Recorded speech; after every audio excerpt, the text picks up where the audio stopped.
ಅರ್ಥವನ್ನು ನಾವು ಗಮನಿಸಿದ್ದೇವೆ.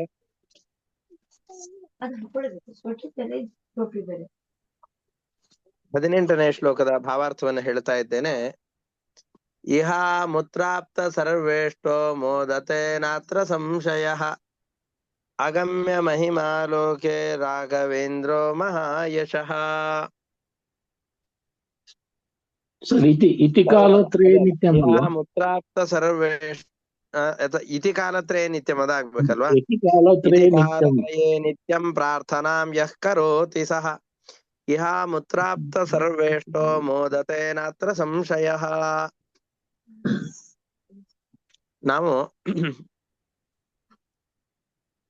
ಯಾರು ಈ ರೀತಿಯಾಗಿ ರಾಯರ ಪ್ರಾರ್ಥನೆಯನ್ನು ಮಾಡ್ತಾರೋ, ಈ ರೀತಿಯಾಗಿ ಅಂದ್ರೆ ಹಂತು ನಃ ಕಾಯಜಾನ್ ದೋಷಾನ್ ಆತ್ಮ ಆತ್ಮೀಯ ಸಮುದ್ಭವಾನ್,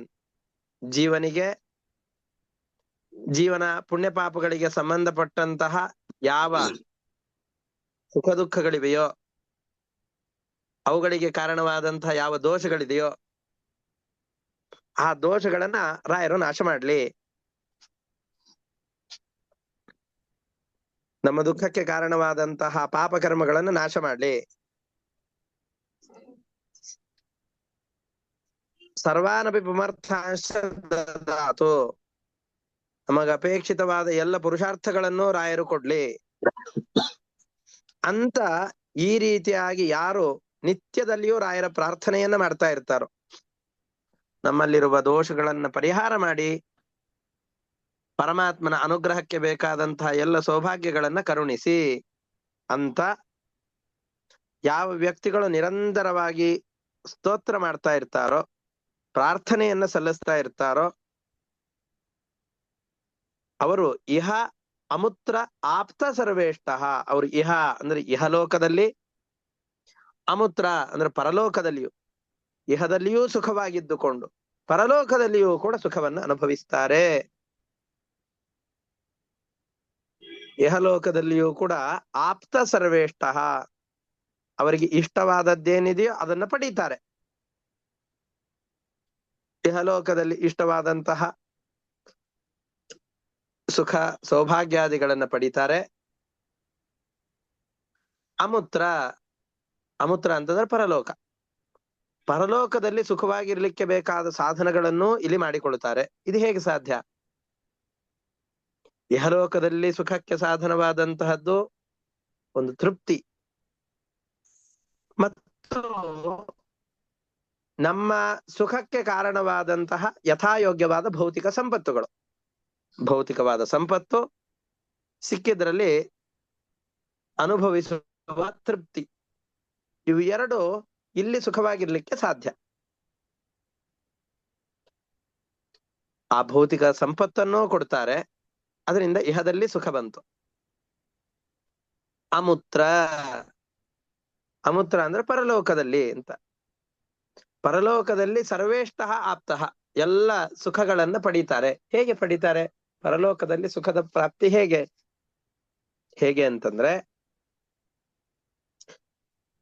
ಇಹಲೋಕದಲ್ಲಿ ರಾಯರ ಅನುಗ್ರಹ ಆಯ್ತು ಅಂತಂದ್ರೆ ಬರೀ ಭೌತಿಕ ಸಂಪತ್ತು ಸಿಗೋದಿಲ್ಲ, ಆಧ್ಯಾತ್ಮಿಕ ಸಂಪತ್ತು ಸಿಗತ್ತೆ. ಭಗವಂತನ ಜ್ಞಾನ, ಭಗವಂತನಲ್ಲಿ ಭಕ್ತಿ, ಸಾಂಸಾರಿಕ ವಿಷಯಗಳಲ್ಲಿ ವಿರಕ್ತಿ. ಪರಮಾತ್ಮನಲ್ಲಿ ಭಕ್ತಿ, ಜ್ಞಾನ ಮತ್ತು ಸಾಂಸಾರಿಕ ಪದಾರ್ಥದಲ್ಲಿ ಅತಿಯಾದ ಆಸಕ್ತಿ ಇಲ್ಲದೆ ಇರುವಿಕೆ.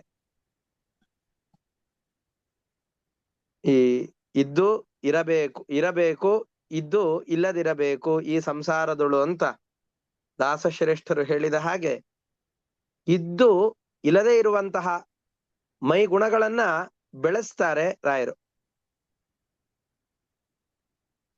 ಅದು ಯಾವಾಗ ಈ ಜೀವನಲ್ಲಿ ಬರುತ್ತೋ ಆವಾಗ ಭಗವಂತನ ಜ್ಞಾನಕ್ಕೋಸ್ಕರ ಅಂತ ಹಾತೊರಿತಾನೆ, ಅದಕ್ಕೋಸ್ಕರ ಅಂತ ಪ್ರಯತ್ನ ಪಡ್ತಾನೆ.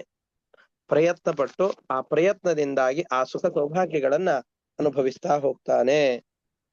ಹೀಗೆ ಇಹ ಅಮುತ್ರ, ಇಹಲೋಕದಲ್ಲೂ ಸುಖವನ್ನು ಅನುಭವಿಸ್ತಾನೆ, ರೋಗ ರುಜಿನಗಳ ತಾಪತ್ರೆ ಇಲ್ಲದೇನೆ, ಅತಿಯಾದ ಶರೀರದ ವ್ಯಾಧಿ ಪೀಡೆಗಳ ತೊಂದರೆ ಇಲ್ಲದೇನೆ.